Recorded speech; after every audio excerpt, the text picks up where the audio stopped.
Director Rajamouli తన career starting నుంచి తనకు బాగా సింక్ అయ్యే టెక్నీషియన్స్ తో పనిచేస్తూ వచ్చాడు. ఆయన సినిమాలకు ఇప్పటివరకు కీరవాణి తప్ప మరో మ్యూజిక్ డైరెక్టర్ తో పనిచేసిందే లేదు.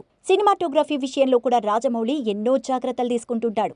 ముఖ్యంగా మగధీర తర్వాత సెంధిల్ తో బాగా సింక్ కుదిరి తర్వాత వరుసగా తనతోనే సినిమాలు చేస్తూ వస్తున్నాడు. రాజమౌళి విజన్ కు భారీతనాన్ని తీసుకురావాలన్నా, విజువల్స్ గొప్పగా రావాలన్నా సెంధిల్కే సాధ్యమనే అభిప్రాయం అందరికీ ఉండేది. కానీ RRR తర్వాత వీరిద్దరూ విడిపోయారు. జక్కన్న నెక్స్ట్ మహేష్ బాబుతో చేయనున్న సినిమాకు సినిమాటోగ్రఫర్గా PS వినోద్ను తీసుకున్నాడు. సెంధిల్ డైరెక్షన్ వైపు వెళుతున్నాడ్ని, అందుకే బ్రేక్ తీసుకున్నాడ్ని వార్తలొచ్చాయి. అయితే సెంధిల్ రాజమౌళికి దూరమై 2 ఏళ్లయింది. కానీ ఇప్పటివరకు తన డైరెక్షన్ గురించి ఎలాంటి అప్డేట్ అయితే ఇవ్వలేదు.